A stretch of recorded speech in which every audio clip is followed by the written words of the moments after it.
सभी किसान भाइयों और किसान दीदियों को मेरा नमस्कार। चलिए आज हम बात करेंगे धनिया की खेती के बारे में कि धनिया की खेती आप किस तरीके से कर सकते हैं। धनिया आप दाने के लिए भी खेती करते हैं और इसके हरे पत्ते के लिए भी खेती करते हैं।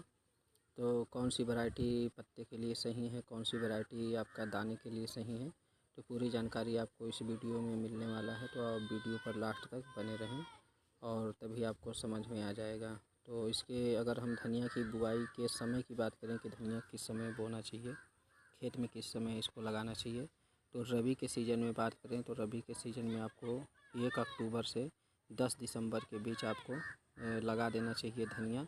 और इसका जो फसल की अवधि होती है 90 से 150 दिन की होती है अगर इस समय आप लगाते हैं तो। खरीफ़ के सीज़न में अगर हम बात करें तो 1 जुलाई से 30 अगस्त के बीच में आप धनिया लगा सकते हैं खरीफ़ सीज़न में। और इसमें फसल की अवधि 90 से 150 दिन होती है। मतलब 90 से 150 दिन जो होता है, इसमें कई वैरायटी होती है जो आपका 90 से 100 दिन में तैयार हो जाता है, कुछ को 120 दिन लगता है। तो इस तरीके से यानी कि जिसका टोटल जो अवधि होता है धनिया का दाना लेने के लिए तो 90 से 150 दिन होता है। अब ये इसके ऊपर डिपेंड करता है कि आप कौन सा वैरायटी आप लगाते हैं।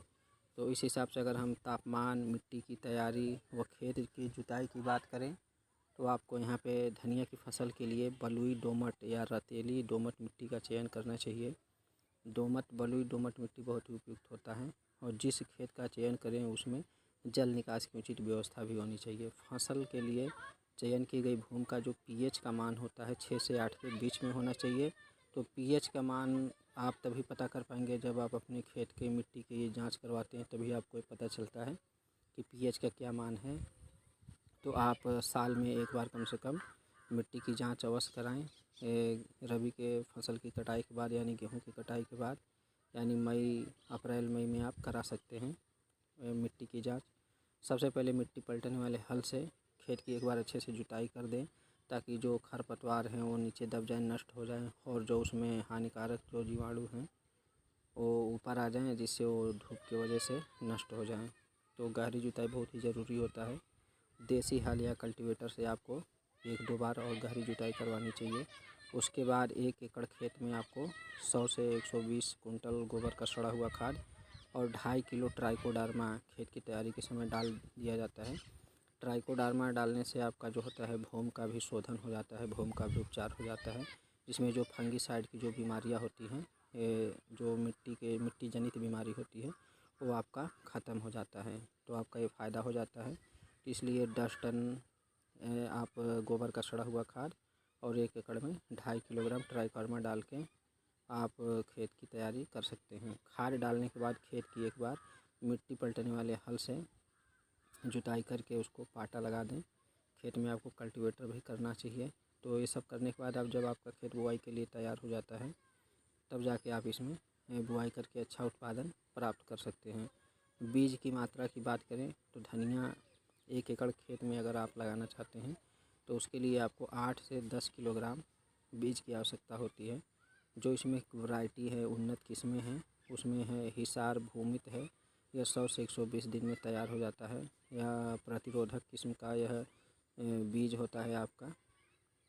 और RC 436 है आपका 90 से 100 दिन में ये जल्दी तैयार होने वाला वैरायटी है। जड़ गलन रोग प्रतिरोधक होता है। और आपका CO1 है, श्री राम सुगंधी है।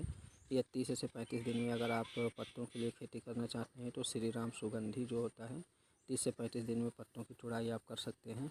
इस किस्म को खरीफ, रबी, जायद तीनों मौसम में आप लगा सकते हैं। हिसार सुगंध है जो 120 से 125 दिन में, पंत हरी तमा है 120 से 125 दिन में, CS6 है 115 से 120 दिन में। तो इस तरीके से वैरायटी अलग अलग है। अब आपके यहाँ कौन सा वैरायटी मिल रहा है आप उसको पता करके अपने हिसाब से उसको लगा सकते हैं। बीज उपचार जैसा कि सभी फसलों में ज़रूरी होता है, सभी बीजों का उपचार, वैसे धनिया में भी हम बीज उपचार करेंगे। हाइब्रिड जो बीज होता है धनिया का वो पहले से ही उपचारित होता है, अतः उनको हम सीधे बुआई कर सकते हैं। अगर घर पर हम देसी बीज अगर तैयार कर रहे हैं तो उसको हम 2 ग्राम कार्बेंडाजिम और 2 ग्राम थीरम प्रति किलो बीज के हिसाब से हम इससे उपचारित कर सकते हैं। बुआई का तरीका जो होता है, लाइन से लाइन की दूरी जो है और पौधों से पौधों की दूरी, ये बहुत ही महत्वपूर्ण होता है। तो धनिया की बुआई करने से पहले बीज को फर्श फर्श पर बीज को डाल के उसको 2 भागों में तोड़ लेना चाहिए, जिसके लिए हम पैरों से बीज को दबा देंगे, जिससे वह 2 भागों में टूट जाता है। फिर लाइन से लाइन की जो दूरी है 10 से 20 सेंटीमीटर रख सकते हैं। और बीज अगर आपका हाइब्रिड लगा रहे हैं तो 20 सेंटीमीटर रख सकते हैं, और देसी लगा रहे हैं तो 10 सेंटीमीटर। और पौधों से पौधों की दूरी 1 से 1.5 सेंटीमीटर रखेंगे। बीज को ज़्यादा गहराई में न डालें, नहीं तो इसे अंकुरण में देरी होता है। उर्वरक एवं खाद प्रबंधन का प्रयोग करें। अगर आप जैविक खेती कर रहे हैं तो आप उसमें जैविक खाद डाल सकते हैं, जिसमें वर्मी कंपोस्ट हुआ, शिवांश खाद हुआ, देसी खाद हुआ। तो इस तरीके से इसका इस्तेमाल करेंगे तो आपको रासायनिक खाद बहुत कम प्रयोग करना पड़ता है। बुआई के 30 से 35 या 40 दिन बाद आपको धनिया की फसल में पहली सिंचाई की आवश्यकता होती है। वहीं धनिया की फसल में दूसरी सिंचाई आपको 60 से 70 दिन पे, और धनिया की फसल में तीसरी सिंचाई बुआई के 80 से 85 दिन बाद आपको करना चाहिए। और जो आखिरी सिंचाई अगर आप करते हैं धनिया में तो 100 से 110 दिन पर आपको आखिरी सिंचाई कर देना चाहिए।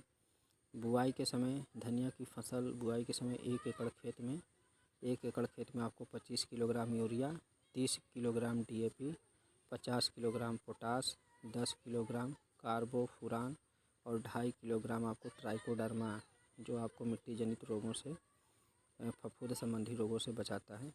तो ये क्वांटिटी आपका रहेगा रासायनिक खादों का आप खेत में प्रयोग करते हैं।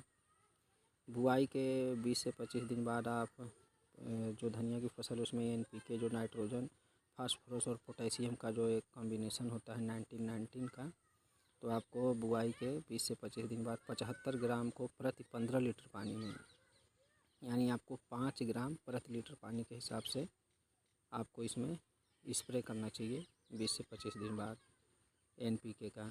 अब बुआई के 45 से 50 दिन बाद आप खेत में बार्सिनोलाइट 50 ml को प्रति 150 लीटर पानी में, यानी 50 ml जो होता है बार्सिनोलाइट, इसको आप 150 लीटर पानी में घोलकर 40 से 50 दिन बाद आपको 1 एकड़ खेत में स्प्रे कर देना चाहिए। ये मतलब वो तरीका है, वो स्प्रे केमिकल हैं जिसको छिड़कने से आपका मतलब अच्छा पैदावार मिल सकता है। बुआई के 50 से 60 दिन बाद आपको 1 एकड़ खेत में 20 किलोग्राम यूरिया का इस्तेमाल करना है, ज़्यादा यूरिया नहीं डालना है। तो इस तरीके से आप अच्छा उत्पादन प्राप्त कर सकते हैं। सिंचाई की बात करें तो धनिया की फसल में अच्छी पैदावार प्राप्त करने के लिए आपको 3 से 4 सिंचाई की ज़रूरत होती है। तो पहली सिंचाई हम 35 से 40 दिन बाद करेंगे, दूसरी 60 से 70 दिन बाद, तीसरी सिंचाई बुआई के 80 से 85 दिन पे, और चौथी और आखिरी सिंचाई बुआई के 100 से 110 दिन बाद हम करेंगे। धनिया की जो कटाई होती है, धनिया की हरी पत्ती के लिए, अगर आप हरी पत्ती के लिए बो रहे हैं तो 30 से 35 दिन पर इसकी कटाई आप शुरू कर सकते हैं। वहीं अगर आप बीज के लिए, दाने के लिए बो रहे हैं तो आपको इसकी कटाई 120 से 125 दिन पर फसल पककर तैयार हो जाने पर करना चाहिए, और फसल की समय से कटाई कर लेना चाहिए। अगर आप इसमें लेट करते हैं तो आपकी जो फसल की क्वालिटी है, गुणवत्ता है, वो ख़राब होती है। तो उम्मीद करता हूँ आपको धनिया से संबंधित जानकारी जो मिला है आपके लिए फ़ायदेमंद हो। तो आप चैनल को लाइक और सब्सक्राइब जरूर करें, और बेल बटन को भी प्रेस कर दें, क्योंकि इसी प्रकार की इंटरेस्टिंग जानकारी आपके लिए मैं आगे भी लाता रहूँगा। धन्यवाद।